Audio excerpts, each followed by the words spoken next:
Naging mainit nga na kontrobersya ang isyong ito sa mundo ng social media dahil tila ba may lumalakas na tensyon sa pagitan ng administrasyon ni Pangulong Kuting Jr. o Pangulong Kuting ng Norte Jr. at ng Moro National Liberation Front o MNLF. Ayon sa mga ulat, nagbabadya ang grupo ng isang malaking pagkilos na naglalayong ipahayag ang kanilang pagkadismaya sa kasalukuyang pamahalaan. Sa gitna ng kontrobersya, lumudang ang suporta ng liderato ng MNLF kay pangalawang Pangulong Vice President sa Inday Sara Duterte na naging laman ng usapan dahil sa mga hamon na kinaharap nito mula sa administrasyon. Naniniwala umano ang MNLF na hindi patas ang trato kay Vice President Sara na siyang nagbunsod ng kanilang pagkilos laban sa gobyerno. Ayon sa mga taga-Masid, ang lumalaking hidwaan ay nagpapakita ng kakulangan ng epektibong komunikasyon sa pagitan ng palasyo at mga sektor ng lipunan, partikular na sa Mindanao. Ito tuturing na isang sensitibong usapin ng pag-apila ng MNLF, lalo na't malapit na ang anibersaryo ng pagbuo ng kanilang organisasyon.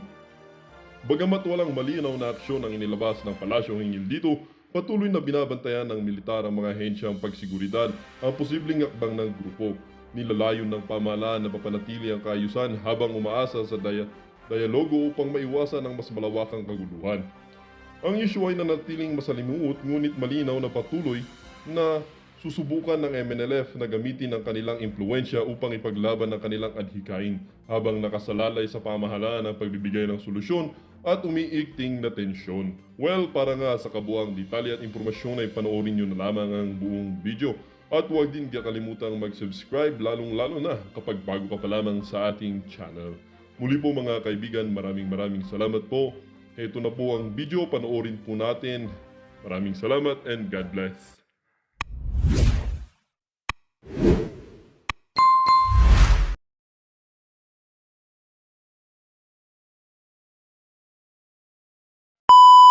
Nandito ang MNLF. Ipatawag lang kami ni Vice President and we are ready. The MNLF is always ready.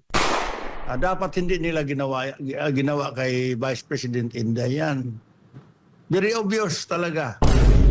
Na sana sa panawagan niya, pamilya niya, mother, mga anak, nandito ang MNLF. Ipatawag lang kami ni Vice President and we are ready. The MNLF is always ready. General Marbel, nawala na yung kuwan niya eh. Nawala na yung trust ng taong bayan sa kanya sa nangyari ngayon. Very obvious ang ginawa na magtanggal ng security para the Vice President will be open to any accident, incident, whatever. Vulnerable yan. So, parang ipamukha sa buong mundo na yan, nag-iisa na lang siya, etc. Parang matanggalan ng pwersa,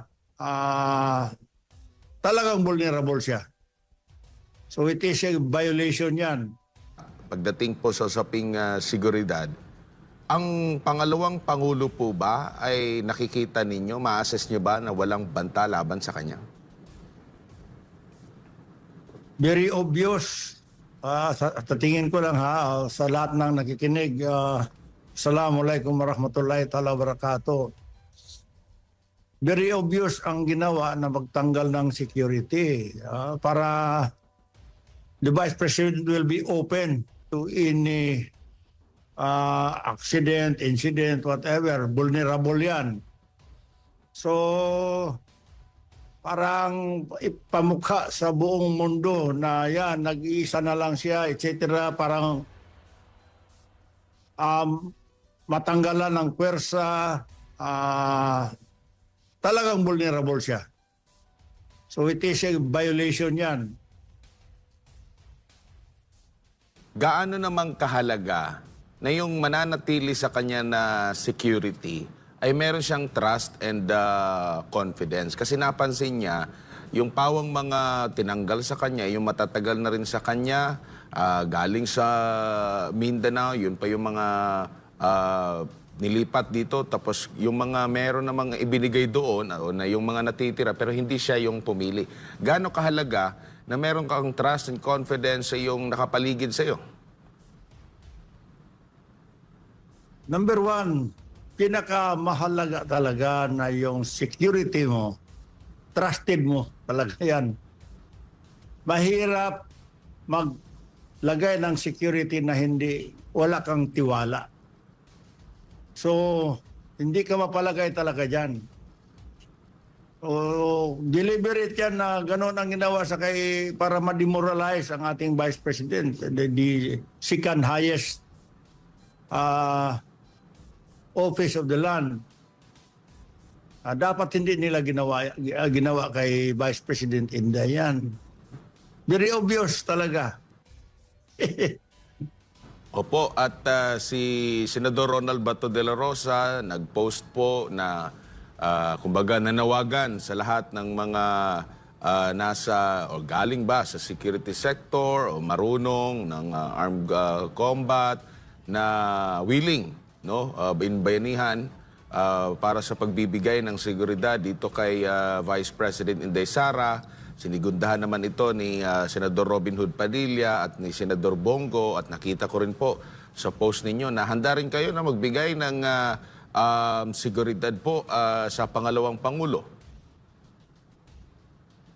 Yes, it is incumbent for us, obligasyon namin. Hindi namin pwede mabayaran ang pag-secure ng mga Duterte sa amir namin, ng aming founding leader, Professor Normis Suarez, na nandito sa Davao. Malaki ang utang na loob namin sa kanilang pamilya. So, hindi kami pwede magpabaya. Kung kailangan nila kami, nandito kami, physically, kasama na mga prayers namin, na sana sa panawagan niya, pamilya niya, mother, mga anak, nandito ang MNLF. Ipatawag lang kami ni Vice President, and we are ready. The MNLF is always ready for this one. Anytime. Opo. Ready kami. Ito ang answer namin sa panawagan ng mga mahal natin ng mga senador. Sila Senator Bongo, Senator Bato, at saka si Senator Robin. Here we are, the MNLF. We are ready. Opo. And ano naman po yung masasabi ninyo na ikinukumpara ng si VP Sara kay dating Vice Presidente Leni Robredo? Mayroon bang pagkakahalintulad kung i-assess mo kung pagdating sa seguridad, saan ba ang mas nangangailangan ng seguridad dahil sa kanilang mga stand? Alam naman natin, vocal si Pangalawang Pangulo Inday Sara Duterte sa paglaban dito sa CPP, NPA, NBF mula pa noong ito ay alkalde at hanggang sa kasalukuyan. Unlike dito naman kay VP Leni, di ko lang alam kung sino po yung talagang meron siyang mga matinding mga pronouncement po. Very dangerous kasi kaya nga nasabi ko vulnerable ang ating mahal na Vice President kasi very loud, very vocal ang ating Vice President against the CPP, NPA, mga kapatid natin dyan sa kabila. Itong NTFL Cup na issue, strong ang support ng ating mahal na Vice President.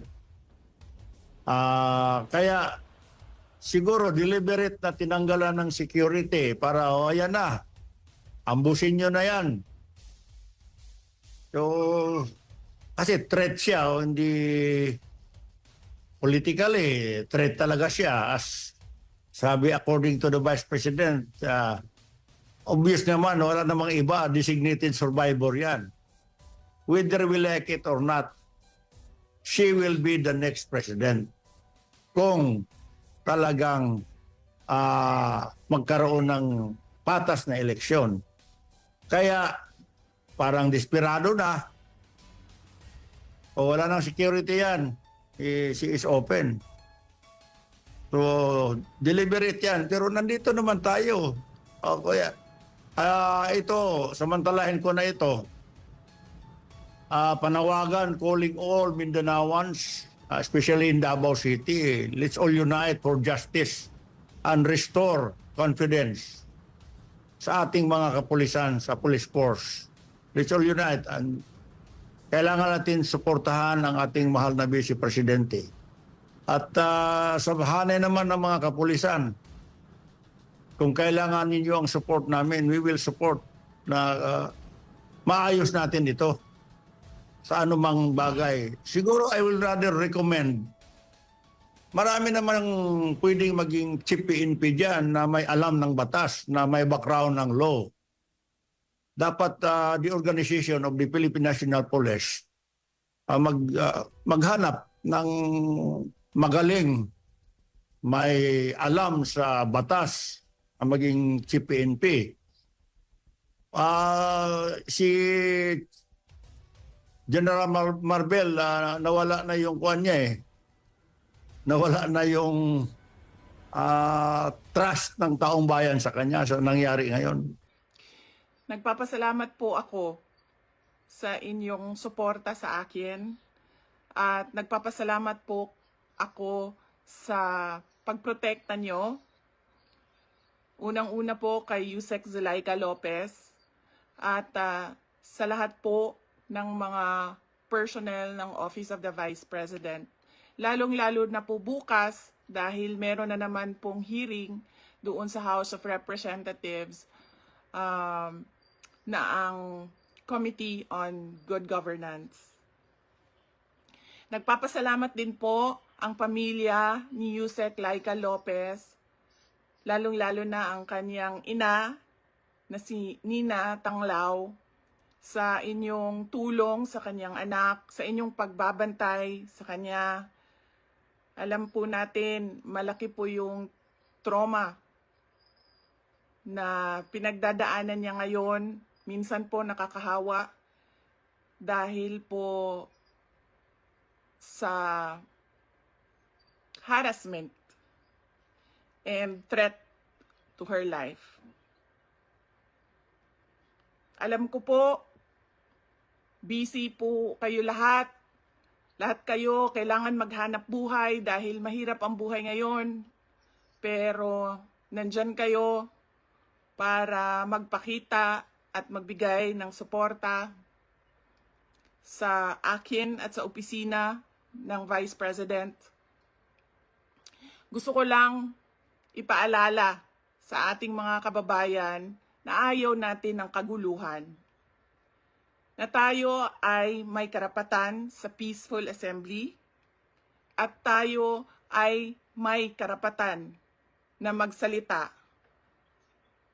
kung ano yung nararamdaman natin at gusto nating makita mula sa ating gobyerno.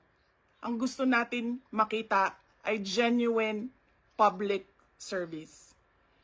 Kung maalala niyo po, hindi ako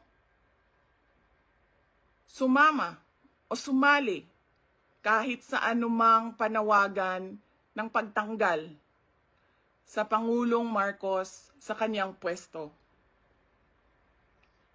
Bumisita ako sa rally ng Kingdom of Jesus Christ sa Bonifacio noon dahil nakiramay o nagkipagsimpatiya ako sa kanilang nararamdaman at hirap na pinagdadaanan.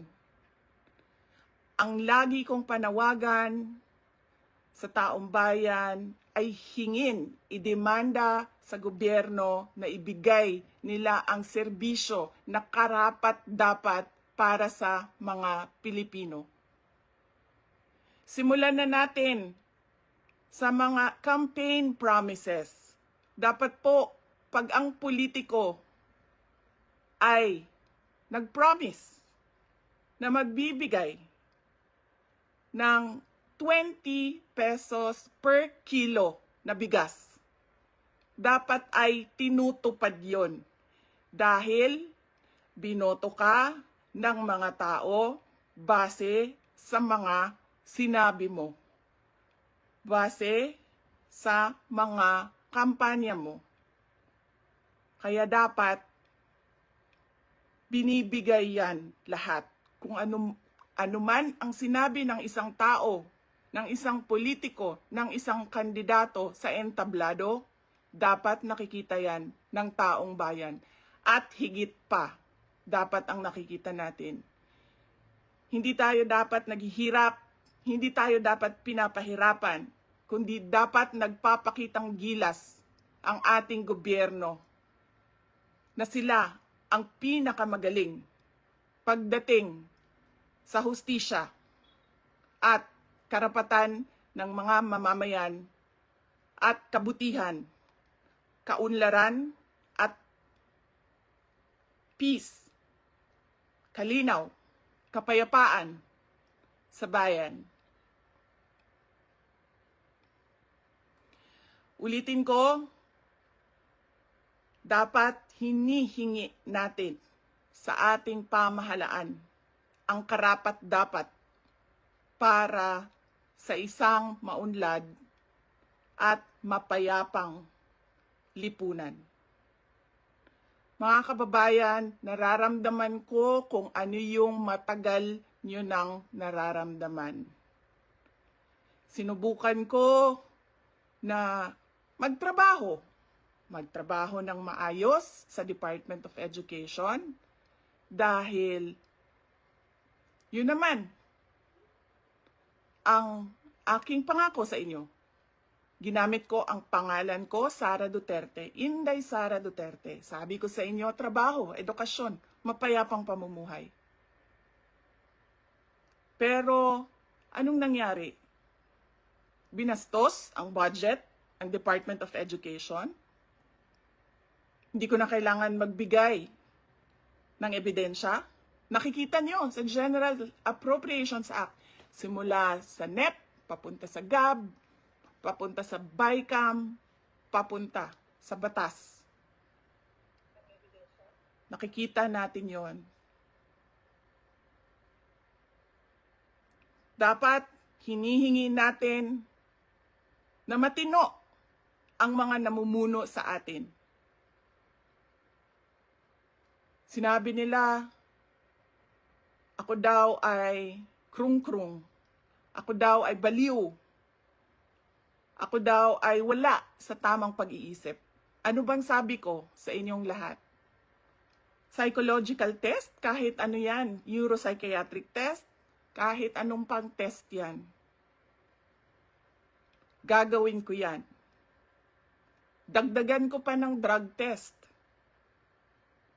Pero dapat magpa-drug test ang lahat ng mga nagtatrabaho sa Office of the President, sa Office of the Vice President, sa lahat ng opisina ng Senado, sa lahat ng opisina ng House of Representatives, sa lahat ng departamento ng ating bayan, ng ating pamahalaan. 'Di ba? Ano pang test ang gusto niyong idagdag ko? Wala na kayong mapuna sa akin. Pinagtatakpan ninyo ang mga kakulangan ng pamahalaan. Ako ang ginagawa ninyong punching bag para hindi napapansin, nakikita, naririnig ng mga tao ang kalokohan, ang korupsyon, at ang katiwalian na ginagawa sa gobyerno.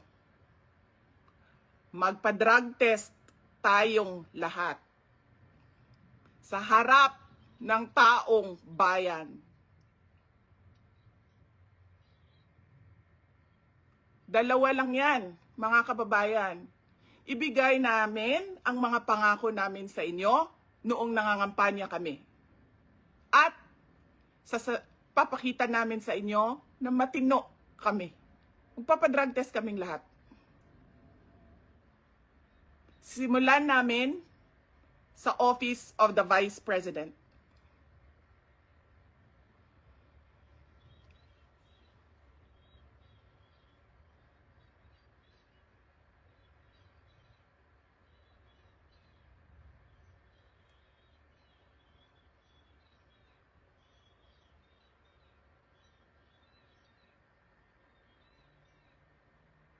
Ayaw nila tayo tigilan dahil hindi tayo sumusunod sa kanila. Hindi tayo nabibili ng pera.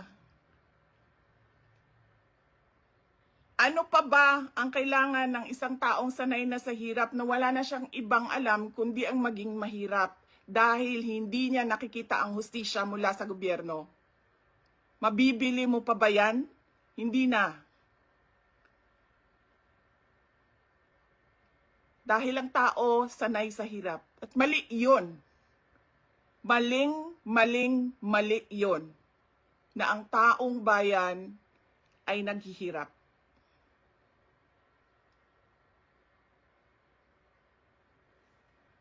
Mga kababayan, ulitin ko ang aking pagpapasalamat sa inyong suporta, sa inyong pagprotekta, at lalong-lalo na sa inyong pagmamahal. Nararamdaman ko yon. Mahal ko kayong lahat. Mahal ko itong bayan natin. Wala na po tayong ibang bayan. Hindi po tayo mga politiko at mga mayayaman na meron pong bahay kung saan-saan. Sa Australia, sa Singapore, sa Amerika, sa Spain, sa Europe, kung saan-saan ang mga bahay nila. Napakadali sa kanila na talikuran ang bayan. Pero tayo, saan tayo pupunta? Sa mga probinsya lang natin. Sa Samar, sa Leyte, sa Cebu, sa Bohol, sa Siquijor, sa Negros Oriental, sa Negros Occidental, sa Panay Island, sa Mindanao, sa Luzon. Doon lang tayo makakapunta, makakauwi kung magulo ang bayan. Pero ang mga mayayaman at mga politiko, iiwanan lang tayo. Kaya mga kababayan, paniguraduhin nyo na hinihingi ninyo sa gobyerno kung ano yung karapat-dapat para sa ating lahat. Hindi lang karapat-dapat para sa mga politiko at mayayaman. Nagpapasalamat po ako at paalala po ulit sa inyong lahat, peaceful assembly sa ilalim ng freedom of speech ang ating hangad.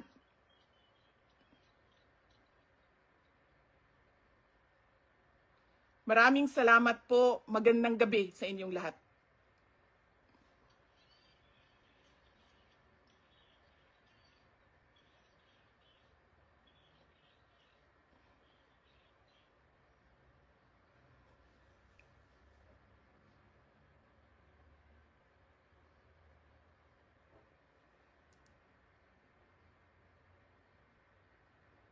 Laban.